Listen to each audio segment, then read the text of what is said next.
Né le 25 octobre 1929 à Métabetchouan, Raymond Tremblay aborde la vie par un double engagement à l'égard de ses convictions religieuses et de l'amour de la musique.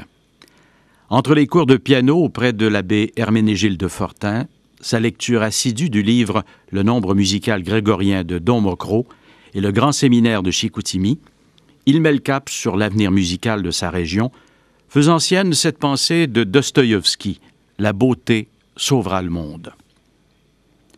Ordonné prêtre le 12 juin 1954, il est d'abord vicaire de Saint-Bruno, puis curé des paroisses Sainte-Marie d'Ilmaligne, Saint-Joseph d'Alma, Notre-Dame de Fatima de Jonquière et de 1991 à 2004 de la cathédrale de Chicoutimi. Il n'y célèbre pas que sa foi. Il mobilise la population pour en restaurer les fondations, l'architecture et les pièces d'art dont il connaît la valeur patrimoniale. Il puise dans les talents des jeunes artistes locaux, comédiens, chanteurs, musiciens, pour animer ces lieux de culte par des mises en scène bibliques où chants profanes et grégoriens, langue latine, française et anglaise, transcendent cette certitude qu'il affirme lors des célébrations de son jubilé le 8 juin 2004. Je suis toujours demeuré fidèle à deux préoccupations. Une main posée sur la beauté du monde, une main posée sur la souffrance du monde. Fort d'une formation en chant grégorien acquise en France, l'abbé Raymond se partage entre l'enseignement au petit séminaire, le chant grégorien au grand séminaire et le poste de chef de chœur de la réputée chorale Sainte-Cécile. Sous sa direction, l'Union Sainte-Cécile, fondée en 1876, remportera plusieurs fois le premier prix du Festival de musique du Canada, dont celui de 1965, alors que l'ensemble vocal se produit avec l'Orchestre symphonique de Montréal, dirigé par Maestro Wilfrid Pelletier.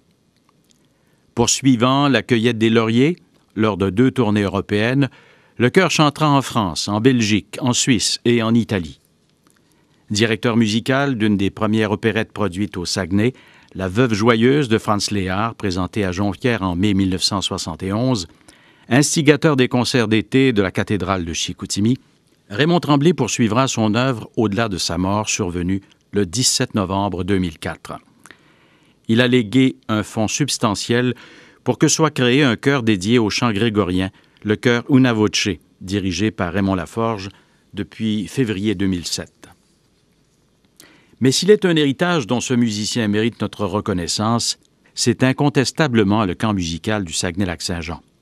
Ce lieu de formation et de rencontre entre élèves et maîtres réputés, érigé sur le site enchanteur du mont Résimont-Raté, surplombe le Piekouagami à Métabetchouan. Une réalisation témoignant de cette humanité profonde, de cet intérêt indéfectible pour les arts et ses talents d'organisateur que décrivait Monseigneur Roch Pedneau au Jubilé d'or de l'abbé Raymond. Ce camp musical est né d'un travail collectif réunissant de nombreux contributeurs convaincus.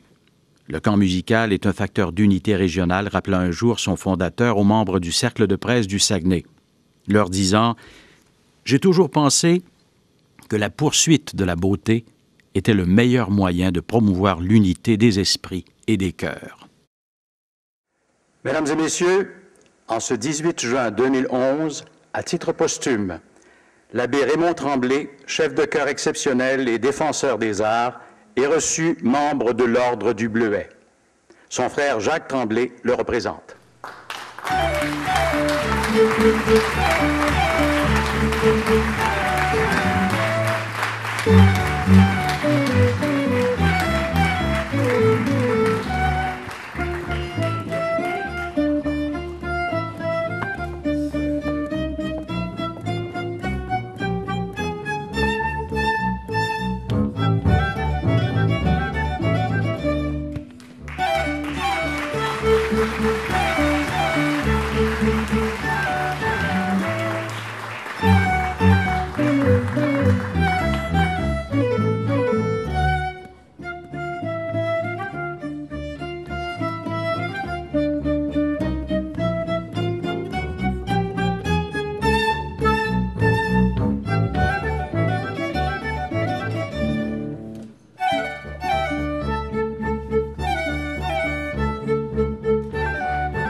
L'abbé Raymond Tremblay est maintenant membre de l'Ordre du Bleuet.